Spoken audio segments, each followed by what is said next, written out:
चलो विद्यार्थी मित्रों केम छो दरेक बाळको मजामां। ओके આપણે ભણી રહ્યા હતા ધોરણ 10નું ચેપ્ટર 20 બરાબર, ભારતની સામાજિક સમસ્યાઓ અને પડકારો। હવે એની અંદર ગયા લેક્ચરની અંદર આપણે વાત કરી હતી અનુસૂચિત જાતિ અને અનુસૂચિત જનજાતિ બરાબર, એની આપણે સમજૂતી મેળવી હતી। હવે એના માટે હવે જોવાનું છે બંધારણીય જોગવાઈઓ બરાબર। અનુસૂચિત જાતિ અને જનજાતિ માટેની હવે શું જોવાનું છે? બંધારણીય જોગવાઈ। એટલે હવે આપણે ભણશું બંધારણીય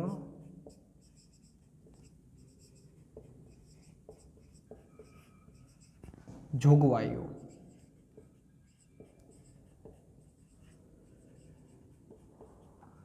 હવે જો બંધારણીય જોગવાઈની અંદર આની અંદર પેટા પ્રકાર આપણને બે આપેલા છે। પેટા પ્રકાર કેટલા આપેલા છે? બે। પહેલું છે સામાન્ય જોગવાઈઓ અને પછી એની પછી આવું છે ખાસ જોગવાઈ। તો પહેલા આપણે સામાન્ય જોગવાઈઓ જોઈએ। એટલે હવે જોશું આપણે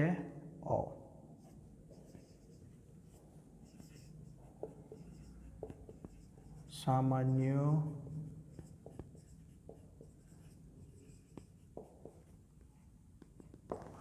હવે જો સામાન્ય જોગવાઈની અંદર કઈ કઈ જોગવાઈ આવે એ તમારે શોર્ટકટની અંદર યાદ રાખવાનું છે। હવે શોર્ટકટની અંદર કેવી રીતે યાદ રખાય? તો કે શોર્ટકટની અંદર શોર્ટકટમાં યાદ રખાય। કેવી રીતે યાદ રખાય? શોર્ટકટમાં યાદ રખાય। હવે આપણે દરેક જે સામાન્ય જોગવાઈ છે એની કલમ લખશું અને પછી એની વિગતો જે છે એ આપણે ટૂંકમાં લખશું બરાબર। અને એ ટૂંકા જે મુદ્દા છે એની પરથી તમારે આખો જે ટોપિક છે એ તમારે યાદ રાખવાનો રહેશે। તો પહેલા આવે છે કલમ 15। સૌથી પહેલા કઈ કલમ ભણશું આપણે? તો કે સૌથી પહેલી આવે છે જેનું નામ છે કલમ 15 બરાબર। હવે 15મી કલમની અંદર શું કહેવા માંગે છે જોઈએ આપણે।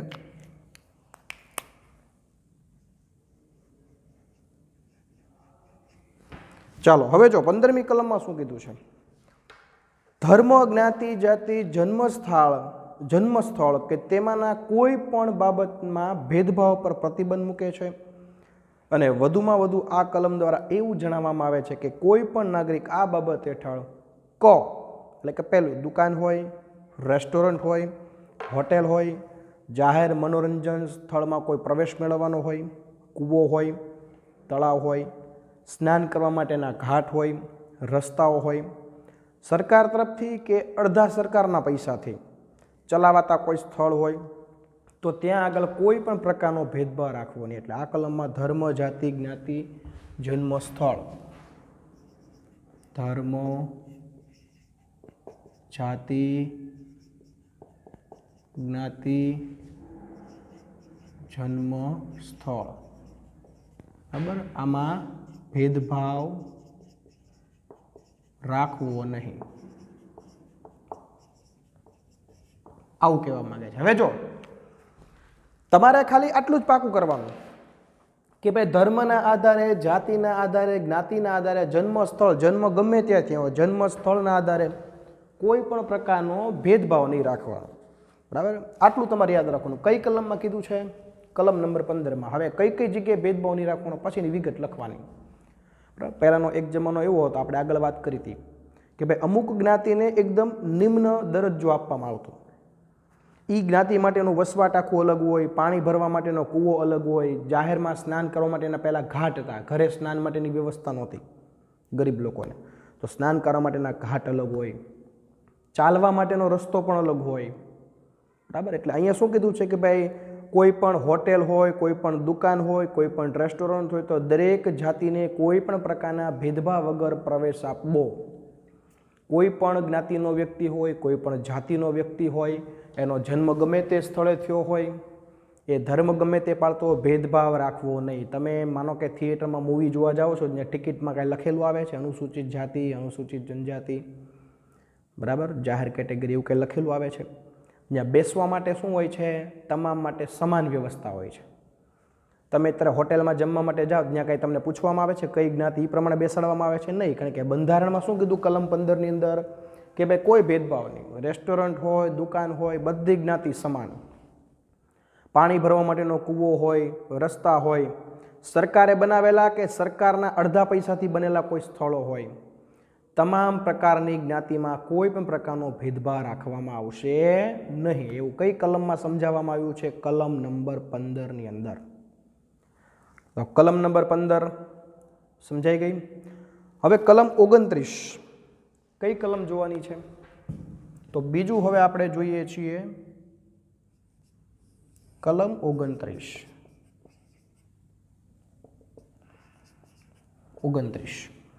હવે જો કલમ નંબર 29માં શું કીધું છે? તો કે એમાં જે કહેવાનું છે ને એ કંઈક કીધું છે. કલમ નંબર 29માં શું કીધું છે? જે કંઈક કહેવાનું છે તે આપણને કીધેલું છે. હવે જો એની અંદર કલમ 29, ભારતના પ્રદેશમાં અથવા તો કોઈ પણ ભાગમાં વસતા કોઈ પણ નાગરિકો જો કોઈ વિશિષ્ટ ભાષા, લિપિ અથવા પોતાની કહી શકાય તેવી સંસ્કૃતિ હશે તો તેમને તે સાચવવાનો શું છે? અધિકાર છે. ધર્મ, જ્ઞાતિ, ભાષા કે કોઈ પણના આધારે સરકાર તરફથી ચાલતી, સરકારના પૈસાથી ચાલતી કોઈ પણ સંસ્થામાં નાગરિકોને પ્રવેશ માટે અટકાવી શકાય નહીં. જો આમાં બે બાબત યાદ રાખવાની, બરાબર? કોઈ પણ નાગરિકો ભાષા, લિપિ કે સંસ્કૃતિ પોતાની જાળવી શકશે, બરાબર? કોઈ પણ નાગરિકો પોતાની ભાષા, લિપિ અથવા તો સંસ્કૃતિ જાળવી શકશે, જાળવવી. અને ભાષા, ધર્મ, બરાબર, જાતિ આના આધારે શૈક્ષણિક સંસ્થામાં ભેદભાવ રાખવો નહીં. આટલું યાદ રાખો. તમારી ભાષા જે છે એ તમે ભાષા બોલી શકો, તમે તમારી જે ભાષા છે એમાં તમે લખી શકો, તમારી પોતાની જે સંસ્કૃતિ છે તો એ સંસ્કૃતિ તમે જાળવી શકો, સરકારે છૂટ આપી, બરાબર? એની અંદર સરકાર કોઈ ભેદભાવ રાખશે નહીં. અને સરકારની ગ્રાન્ટથી, મતલબ કે અડધા પૈસા સરકારના એનાથી ચાલતી કોઈ સંસ્થા હોય કે પૂરેપૂરી સરકારી સંસ્થા હોય, એમાં ગવર્મેન્ટે બધાને પ્રવેશ આપવો જોઈએ. પ્રવેશ માટે કોઈને અટકાવવાના નહીં, બરાબર? આટલું કીધું છે આ કલમ. ચલો અહીંયા આગળ સામાન્ય જોગવાઈ પૂરી. સામાન્ય જોગવાઈમાં સૌથી પહેલાં તો જે કલમ છે ને આંકડા યાદ રાખવાના. કલમ નંબર 15 અને 29. 15માં શું કીધું? તો કે ભેદભાવ નહીં રાખવાના. કલમ નંબર 29માં પણ શું કીધું છે? ભેદભાવ નહીં રાખવાના. પહેલામાં કયા ભેદભાવ નહીં રાખવાના? જાતિ, ધર્મ, લિંગ, જન્મસ્થળ કોઈ પણના આધારે દુકાન હોય, રેસ્ટોરન્ટ હોય, કૂવો હોય, સ્નાન કરવા માટેના ઘાટ હોય, ત્યાં ભેદભાવ રાખવાના નહીં. બીજી કલમમાં શું કીધું છે? જાતિ, લિપિ, સંસ્કૃતિ દરેક નાગરિકોને પોતપોતાની જાળવવાની છૂટ. અને સરકારી સંસ્થામાં ધર્મ, જાતિ, જ્ઞાતિના આધારે કોઈ ભેદભાવ રાખવામાં આવશે નહીં. હવે બ, ખાસ જોગવાઈઓ, બરાબર? હવે આપણે શું જોવાનું છે? બ, બરાબર, ખાસ જોગવાઈ. એટલે હવે જોશું આપણે બ જોઈએ આપણે હવે. ખાસ જોગવાઈઓ.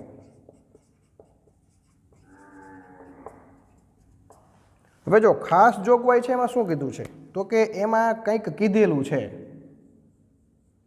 ખાસ જોગવાઈની અંદર આપણને કંઈક કીધું છે. શું કીધું છે એ જોઈએ આપણે. તો ખાસ જોગવાઈની અંદર પહેલાં આવશે કલમ 46. એટલે સૌથી પહેલાં આપણે જોશું કલમ 46. ખાસ જોગવાઈની અંદર પહેલાં આવશે કલમ 46.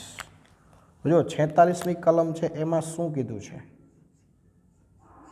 તો કે એમાં પણ કંઈક કીધું છે. જો રાજનીતિના માર્ગદર્શક સિદ્ધાંતોની કલમ 46 અનુસાર રાજ્યની પછાત વિભાગોને ખાસ કરીને અનુસૂચિત જાતિ અને જનજાતિ વિષયક આર્થિક લાભો જળવાય તે માટે રાજ્ય ખાસ કાળજી લેશે.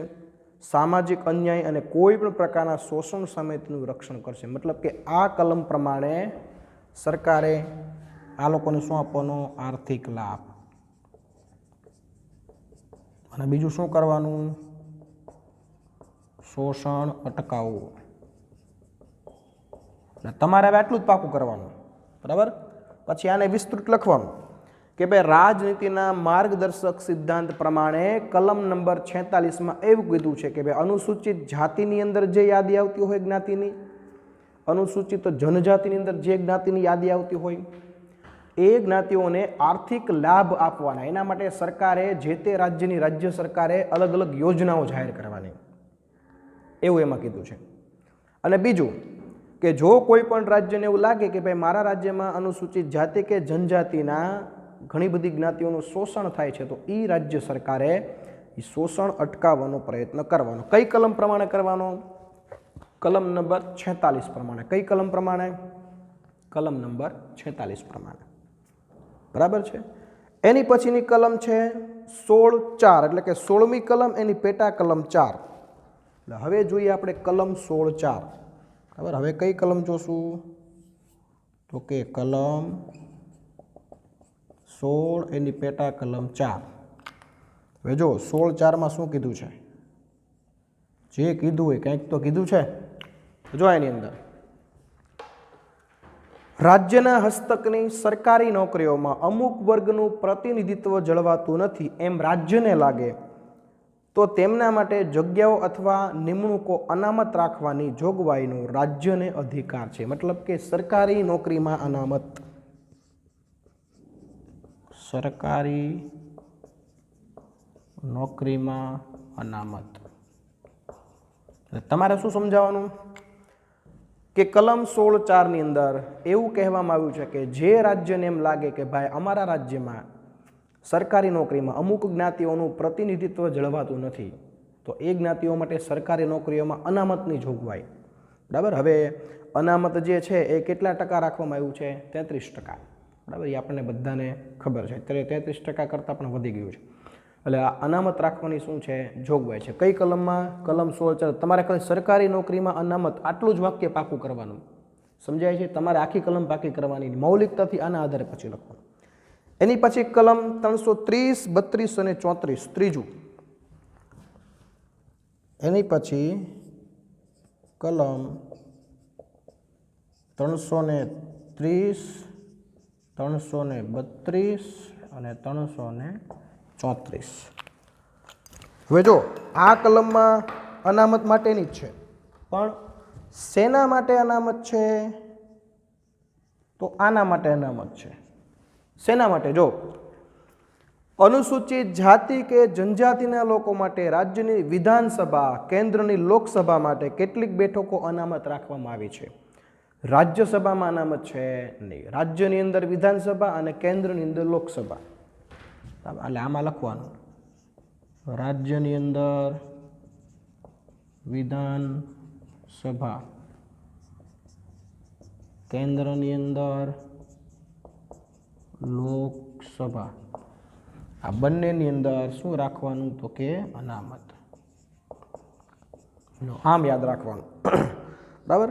દરેક રાજ્યની અંદર વિધાનસભાની ચૂંટણી હોય, એની અંદર જો અનુસૂચિત જાતિ અથવા તો અનુસૂચિત જનજાતિના કોઈ ઉમેદવારને ઉમેદવારી નોંધાવી હોય તો એના માટે વિધાનસભામાં બેઠક અનામત રાખવામાં આવે. કેન્દ્રની અંદર આપણી બે ગૃહો છે, રાજ્યસભા અને લોકસભા. એમાંથી લોકસભાની દર 5 વર્ષે ચૂંટણી થાય. જો અનુસૂચિત જાતિ કે જનજાતિમાંથી કોઈ ઉમેદવારને એમ થાય કે મારે લોકસભાની ચૂંટણીમાં સંસદ સભ્ય તરીકે ચૂંટાવા માટે ઊભું રહેવું છે, ઉમેદવારી નોંધાવી છે, તો ત્યાં પણ એના માટે શું રાખવામાં આવ્યું છે? તો કે અનામત બેઠકો રાખવાની જોગવાઈ છે. કઈ કલમમાં? 330, 332 અને 334. હવે જો માત્ર આ કલમ પ્રમાણે રાજ્ય અને કેન્દ્રમાં જ નહીં પણ સ્થાનિક લેવલે પણ અનામતની જોગવાઈ છે. એટલે અહીંયા સ્થાનિક લેવલે લખી નાખવાનું, બરાબર. સ્થાનિક ચૂંટણીમાં, હવે સ્થાનિક એટલે કેન્દ્ર લેવલે લોકસભાની ચૂંટણી થાય, રાજ્ય લેવલે દરેક રાજ્યની વિધાનસભાની ચૂંટણી થાય, સ્થાનિક લેવલે ગામડું હોય તો ગ્રામ પંચાયત, તાલુકા પંચાયત ને જિલ્લા પંચાયત, અને જો શહેર હોય તો નગરપાલિકા અથવા મહાનગરપાલિકાની ચૂંટણી થાય. તો આ 3 કલમ પ્રમાણે આ બધામાં ચૂંટણી વખતે અનામતની શું રાખવામાં આવી છે? જોગવાઈ રાખવામાં આવી છે. ફરીવાર રિવિઝન. સામાન્ય જોગવાઈમાં કેટલી જોગવાઈ યાદ રાખવાની? કલમ કેટલી યાદ રાખવાની? 2. કલમ નંબર 15, કલમ નંબર 29. પહેલા તો આંકડા પાકા કરવાના. સામાન્યમાં 15, 29. ખાસ જોગવાઈમાં 46, 16, 4, 330, 32 ને 34. સમજાય છે? એટલે પહેલા આંકડા પાકા કરવાના. કલમ નંબર 15 શું કીધું છે એમાં? તો કે ભાઈ કોઈ પણ પ્રકારનો ભેદભાવ રાખવો નહીં. શેમાં નહીં રાખવાનો? જાહેર રેસ્ટોરન્ટ હોય, દુકાન હોય, કૂવો હોય, સ્નાન કરવા માટેનો ઘાટ હોય, તમામ પ્રકારના ભેદભાવ દૂર કરવામાં આવ્યા છે. કલમ નંબર 29, ભાષા, લિપિ, ધર્મ, કોઈ પણ નાગરિક પોતાની ભાષા, લિપિ, સંસ્કૃતિ જાળવી શકશે. શૈક્ષણિક સંસ્થામાં ધર્મ, જાતિ કે ભાષાના આધારે ભેદભાવ રાખી પ્રવેશ અટકાવી શકાય નહીં. કલમ નંબર 15 ને 29 પૂરી. ખાસ જોગવાઈમાં કલમ નંબર 46. 46માં શું કીધું છે? અનુસૂચિત જાતિ અને જનજાતિને દરેક રાજ્ય સરકારની જવાબદારી છે કે તેને આર્થિક લાભો મળે એવો પ્રયત્ન કરવાનો અને શોષણ અટકાવવાનો પ્રયત્ન કરવાનો. કલમ 16(4) સરકારી નોકરી માટે અનામત. કલમ 330, 32, 34 ચૂંટણી માટે અનામત. કઈ કઈ જગ્યાએ? તો કે ભાઈ કેન્દ્રમાં લોકસભામાં અનામત, રાજ્યમાં વિધાનસભા અનામત અને સ્થાનિક લેવલે જિલ્લા પંચાયત, ગ્રામ પંચાયત વગેરેમાં અનામત. બરાબર. ફરીવાર આંકડા બોલું છું. સામાન્ય જોગવાઈમાં કલમ 15 અને કલમ 29.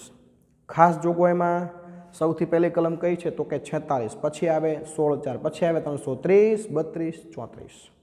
જો સામાન્ય જોગવાઈને ખાસ જોગવાઈ પૂરી છે. કાંઈ મુશ્કેલી? રિવિઝન કરશો એટલે આસાનીથી આવડશે. કાંઈ અઘરું છે નહીં. હવે જો એક પેરેગ્રાફ આપ્યો છે.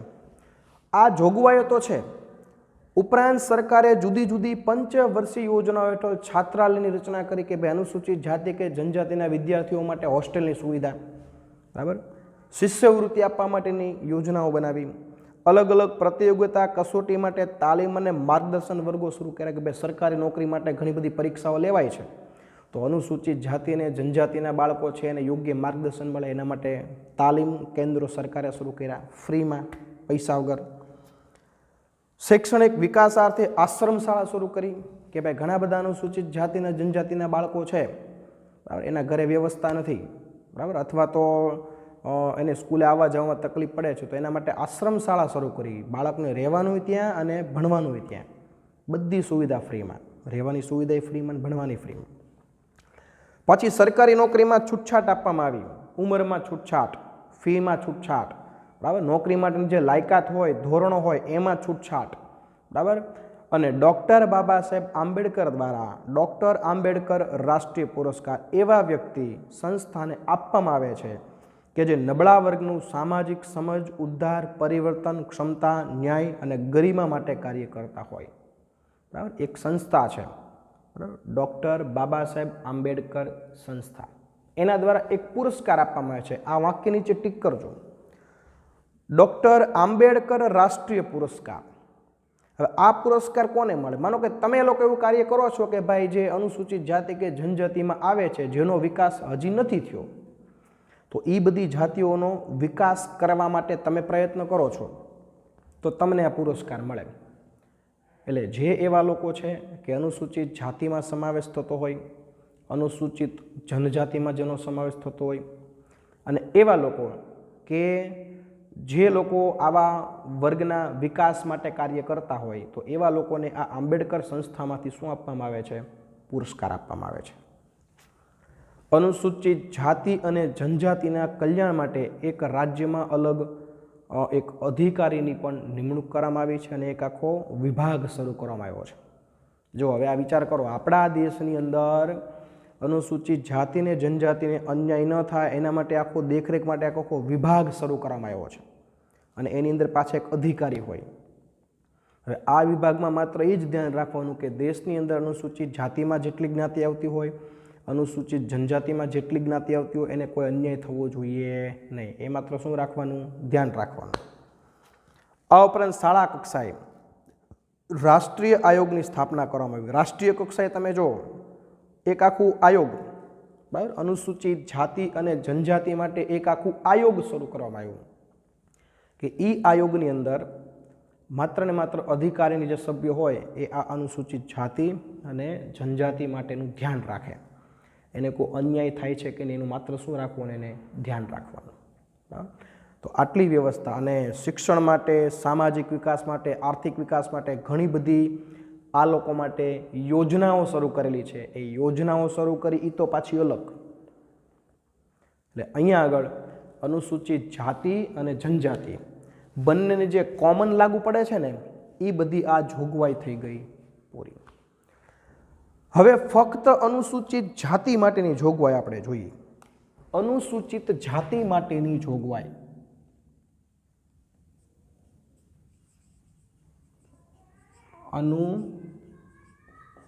અનુસૂચિત જાતિ, બરાબર, એના માટે કઈ જોગવાઈ લાગુ પડે એ આપણે જોઈએ. પછી અનુસૂચિત જનજાતિ, એના માટે કઈ જોગવાઈ લાગુ પડે છે પછી આપણે એ જોશું. હવે જો અહીંયા આગળ કલમ 17 અને કલમ 25 બે, એટલે સૌથી પહેલા આપણે જોશું કલમ 17.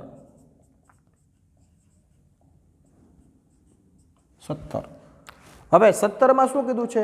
અસ્પૃશ્યતા નાબૂદ કરી છે, બરાબર. કલમ નંબર 17માં શું કર્યું? તો કે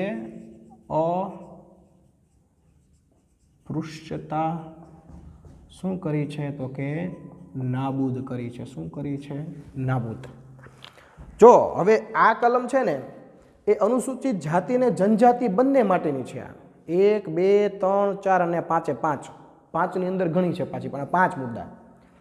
હવે અહીંયા આ જે કલમ આપણે લખશું ને, માનો કે કલમ 17 છે તો એ માત્ર અનુસૂચિત જાતિને જ લાગુ પડે.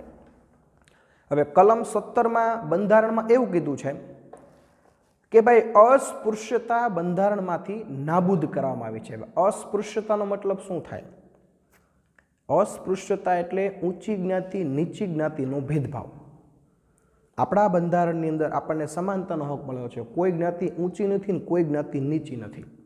આ જે ભેદભાવ છે ને એ નાબૂદ કરવામાં આવે છે. બધી જ્ઞાતિઓ કેવી છે? સમાન છે. હવે આપણે જો ઊંચી જ્ઞાતિ નીચી જ્ઞાતિનો ભેદભાવ આચરીએ તો એ શિક્ષાપાત્ર ગુનો કહેવાય. કઈ કલમ પ્રમાણે? 17 નંબરની કલમ પ્રમાણે. બીજી એક કલમ છે કલમ 25, બરાબર, એટલે કલમ નંબર 2. કલમ 25. જો કલમ 25માં શું કીધું છે? તો જો અંદર કલમ 25 પ્રમાણે સામાજિક કલ્યાણ અને સુધારા માટે જાહેર ગણી શકાય તેવું હિન્દુ ધર્મની જો સંસ્થા હોય તો એ તમામ વર્ગ માટે ખુલ્લી મૂકવાની. હવે હિન્દુ ધર્મમાં શીખ આવી જાય, જૈન આવી જાય, બૌદ્ધ આવી જાય, બરાબર. આ બધાનો અલગ ઉલ્લેખ નથી, પણ આ બધા શેમાં આવી જાય? હિન્દુ ધર્મ. મતલબ કે ટૂંકમાં આપણે લખીએ તો હિન્દુ ધર્મની સંસ્થા, હિન્દુ ધર્મની સંસ્થામાં પ્રવેશ માટે સમાનતા, પ્રવેશ માટે સમાનતા, બરાબર. હવે હિન્દુ ધર્મ એટલે જૈન ધર્મ હિન્દુમાં જ આવે, બૌદ્ધ ધર્મ છે એ હિન્દુમાં જ આવે, શીખ ધર્મ છે એ હિન્દુમાં જ આવે. એટલે કલમ નંબર 25માં એવું કીધું છે કે ભાઈ કોઈ પણ વ્યક્તિ જૈન ધર્મનો હોય, બૌદ્ધ ધર્મનો હોય, શીખ ધર્મનો હોય, હિન્દુ ધર્મની સંસ્થા હોય તો અહીંયા દરેક હિન્દુને પ્રવેશ આપવો, જ્ઞાતિના આધારે ભેદભાવ રાખવો નહીં. શું કામ કલમ નંબર 25 બનાવવામાં આવી? ભૂતકાળમાં જ્ઞાતિના આધારે ભેદભાવ રાખવામાં આવતો. જે લોકોને નીચો દરજ્જો આપવામાં આવતો, નિમ્ન દરજ્જો આપવામાં આવતો, એ લોકોને મંદિરમાં પ્રવેશવાની અનુમતિ હતી નહીં. ક્યારે? ભૂતકાળમાં. ભૂતકાળમાં એવું હતું, મંદિરમાં ઉચ્ચ વર્ણના લોકોને જ જવા દેવામાં આવતા, બાકી નિમ્ન વર્ણના લોકો જે હતા ને એને બહારથી દર્શન કરવાનું, મંદિરની અંદર નહીં જવાનું, આવું હતું, બરાબર. પણ આ કલમ નંબર 25 પ્રમાણે શું આપી? છૂટછાટ, કે ભાઈ મંદિરમાં પ્રવેશવા માટે છૂટ. હિન્દુ ધર્મની સંસ્થા હોય તો દરેક હિન્દુને પ્રવેશવામાં સમાનતા, કોઈ ભેદભાવ નહીં. હવે આ બે જે કલમ છે ને એ માત્ર અનુસૂચિત જાતિ માટે છે. હવે જોઈએ અનુસૂચિત જનજાતિ માટે માત્ર છે એવી. અનુસૂચિત જનજાતિ કે જે કલમ માત્ર ને માત્ર અનુસૂચિત જનજાતિ માટે જ છે, બીજાને એનો લાભ મળે નહીં, એવી કલમો. જો એમાં એક જ કલમ માત્ર આપેલી છે 19(5), કઈ કલમ છે? તો કે એમાં એક જ કલમ છે, કલમ 19(5). હવે જો શું કીધું છે કલમ 19(5) ની અંદર એ જોઈએ આપણે.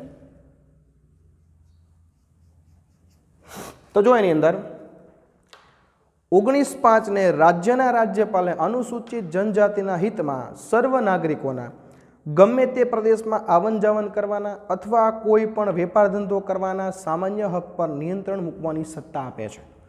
તેનાથી અનુસૂચિત જાતિના વિસ્તારમાં જમીનની ફેરબદલી, નાણાં ધીરધાર મતલબ કે પૈસાનું રોકાણ જોવા મળ્યું, અન્ય પ્રકારે અનુસૂચિત જાતિના શોષણને અટકાવવા તેનું રક્ષણ કરવા માટે ખાસ કાયદાઓ કરવાનો અધિકાર છે. મતલબ કે ગમે તે પ્રદેશમાં આવન જાવન કરવું,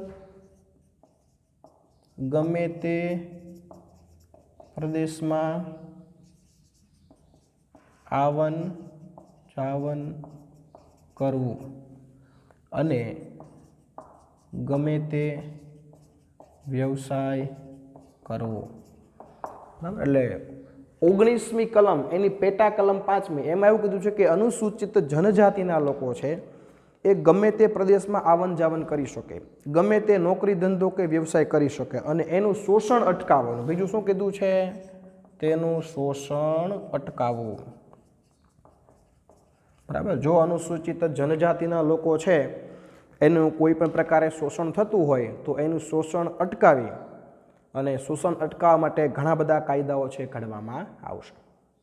તો અહીંયા આગળ આ કલમ માત્ર 19(5) એ અનુસૂચિત જનજાતિ માટે છે. માત્ર કોના માટે છે? અનુસૂચિત જનજાતિ માટે. ઓકે. તો અહીંયા આગળ બંધારણીય જોગવાઈઓ જે છે એની કલમ પૂરી થઈ ગઈ. ફરીવાર હું રિવિઝન કરાવું છું. પહેલા કલમના નંબર યાદ રાખવાના. સામાન્ય જોગમાં પહેલી કલમ કઈ? તો કે 15. બીજી કલમ કઈ? તો 29. ખાસ જોગમાં પહેલી કલમ કઈ? તો કે ભાઈ કલમ નંબર 46. બીજી કઈ? તો કે 16(4). ત્રીજી કઈ? તો કે 330, 32 અને 34. ફક્ત અનુસૂચિત જાતિ માટે પહેલી કલમ કઈ? તો કે 17. બીજી કઈ? તો કે 25. ફક્ત અનુસૂચિત જનજાતિ માટે કઈ કલમ? તો કે 19(5). એટલે આમ યાદ રાખવાનું. 15, 29, 46, બરાબર, પછી 16(4), 330, 32, 34, 17, 25 અને 19(5). પહેલા નંબર યાદ રાખવાના. પછી એની બાજુમાં મેં જે પોઈન્ટ લખ્યા ને ખાલી એ પોઈન્ટ યાદ રાખવાના. આ લેક્ચર માટેનું જે બોર્ડ વર્ક છે ને એ તમારા માટે બહુ અગત્યનું છે. આજના લેક્ચરનું જે બોર્ડ વર્ક છે ને એનો 100% સ્ક્રીનશોટ પાડી લેજો અને આ પ્રમાણે આ પ્રશ્ન તમારે પાકો કરવાનો છે. બરાબર. હવે અહીંયા આગળ આ મુદ્દો પૂરો થાય છે. હવે એની પછી નિષ્કર્ષ, મતલબ કે નિષ્કર્ષ એટલે શું? કે ભાઈ સરકારે આ બધી કલમો છે બરાબર એ અમલમાં મૂકી, પછીનો નિષ્કર્ષ શું આવ્યો? બરાબર. મતલબ કે આ બધી કલમ અમલમાં મૂક્યા પછી શું ફેરફાર થયો, આ લોકોનો વિકાસ કેવો થયો, એના વિશે આપણને પેરેગ્રાફ આપ્યો છે. જો અનુસૂચિત જાતિ, અનુસૂચિત જનજાતિ, પછાત વર્ગના વિકાસ માટે સરકારે અલગ અલગ પ્રકારની યોજનાઓ ઘડી, કાર્યક્રમો ઘડ્યા, જેના કારણે તે લોકોની સ્થિતિમાં સુધારો થઈ રહ્યો છે. જેમાંના ઘણા લોકોને સામાજિક, આર્થિક, રાજકીય ક્ષેત્રે આગળ વધવાની તક મળી છે. જો હવે આપણને કહેવા એવું માગે છે કે સરકારે આ બધો પ્રયત્ન કર્યો, બરાબર છે કે ભાઈ અનુસૂચિત જાતિ, અનુસૂચિત જનજાતિ આ બધા માટે આ બંધારણીય જોગવાઈઓ બનાવી, એને અમલમાં મૂકી. તો અહીંયા એવું કહેવા માગે છે કે એ બધાનો ફેર પડ્યો, ઘણા લોકો વિકસ્યા, વિકસીને આગળ વધી ગયા. બરાબર. એટલે ટૂંકમાં ઘણા લોકો છે ને સામાજિક, આર્થિક આ બધા રીતે આગળ વધવાની શું મળી છે? તક મળી છે. બરાબર. એટલે આ જે ફેરફાર સરકારે કર્યા છે, બંધારણમાં જોગવાઈઓ બનાવી છે, એનાથી સામાજિક વિકાસ અને આર્થિક વિકાસ થોડો થોડો થયો ટૂંકમાં, એનો મતલબ એવો થાય. તો અહીંયા આગળ આજનો લેક્ચર આપણે પૂર્ણ જાહેર કરીએ છીએ. આવતા લેક્ચરમાં આતંકવાદની સમસ્યા સાથે આપણે મળશું પાછા. બરાબર. અહીંયા આગળ આજનો લેક્ચર આપણે રાખીએ છીએ. આજના લેક્ચરનું જે આ બોર્ડ વર્ક છે એ બોર્ડ વર્ક તમારે કમ્પ્લીટ કરી નાખવાનું છે. આજના લેક્ચરનું જે હોમવર્ક છે એ હોમવર્ક તમારે નોટ કરી નાખવાનું છે. બરાબર. અને આ બોર્ડ વર્ક હું જેવો બોર્ડથી દૂર જાઉં એટલે 100% એનો સ્ક્રીનશોટ તમારે લઈ લેવાનો છે. ઓકે. તો આજે અહીંયા રાખીએ છીએ. આવજો. બાય.